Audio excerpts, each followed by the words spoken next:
Ang isang lalawigan ay hindi lamang nasusukat ang nasasakupan sa lupaing mayroon ito, kundi sa bawat pangarap ng taong naninirahan dito. Magandang araw sa lahat ng mga guro, mga hurado, at sa lahat ng mga tagapakinig. Ako si John Kay Sir G. Castillo, nagmula sa senior high school level ng San Isidro National High School. Bago pa man natin pag-usapan ang makabagong kaunlaran ng ating lalawigan, nararapat lamang na ating unang bigyang pansin ang tao sa likod nitong pangalan. Manuel Luis Quezon, o mas kilala bilang ama ng wikang pambansa. Bilang unang Pangulo ng Commonwealth ng Pilipinas, ay pinangunahan niya ang pagsusulong ng kalayaan nitong bansa. Itinaguyod niya rin ang wikang pambansa upang mas magkaintindihan at mas magkaisa ang bawat Pilipino. Dahil sa kaniyang malaking ambag sa bansang Pilipinas, ang dating lalawigan ng Tayabas ngayoy kilala na bilang lalawigan ng Quezon. Bilang tanda ng kaniyang kapanganakan at kamatayan, patuloy nating ipinagdiriwang ang buwan ng wika tuwing sasapit ang buwan ng Agosto. Sa tuwing tayo'y may paroroonan o pupuntahan, may mga lugar na tayo'y dinadaanan. May mga lugar din naman na kahit tagal na nating nilisay, patuloy nating binabalikan sapagkat isa ito sa bumuo ng ating pagkatao. Yan ang lalawigan ng Quezon. Lalawigan kung saan nabuo ang mga pangarap, lupain ng mga magsasakang patuloy na nagtatrabaho sa ilalim ng sikat ng araw o buhos ng ulan. Lupain ng mga mangingisdang walang takot na sinasalubong ang hampas ng alon sa karagatan. Tirahan din ng mga guro na patuloy na humuhubog ng aming puso't isipan. At palaruan ng mga kabataan na nangangarap na minsay makapaglingkod din sa sarili nitong lalawigan. Ngayon, unti-unti na nating nakakamit ang pagbabago. Makakita natin ito sa mga nagtataas ng gusali at sa ating tamang paggamit ng makabagong teknolohiya.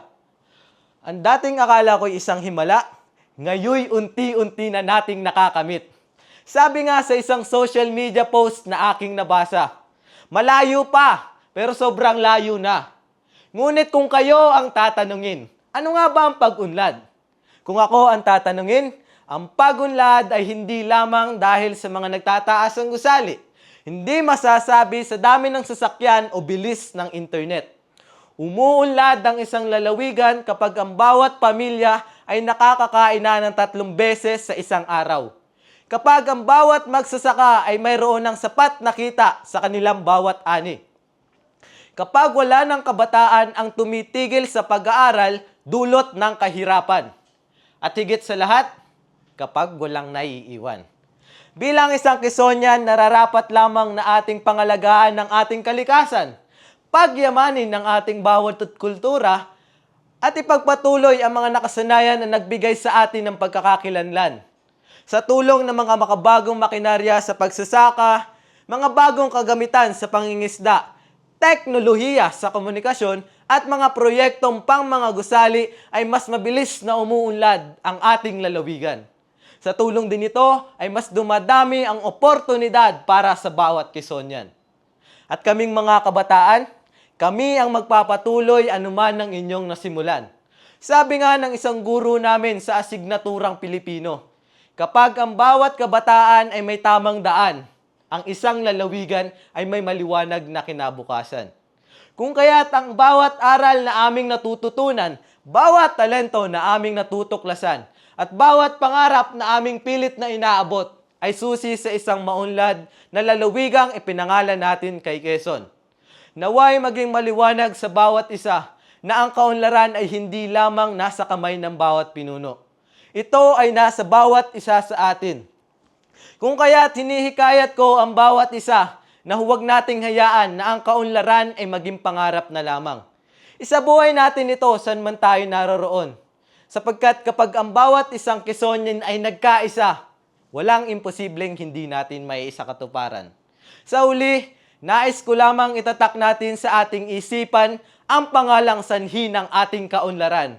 Manuel Luis Quezon, nga lang nagbigay sa atin ng kalayaan at nga lang nagtanggol ng ating mga yaman. Yamang hindi lamang sa karagatan o kabundukan masisilayan, kundi sa bawat taong handang magsikap at maglingkod para sa sarili nitong lalawigan. Mabuhay si Quezon! Mabuhay ang lalawigan ng Quezon! Maraming salamat po.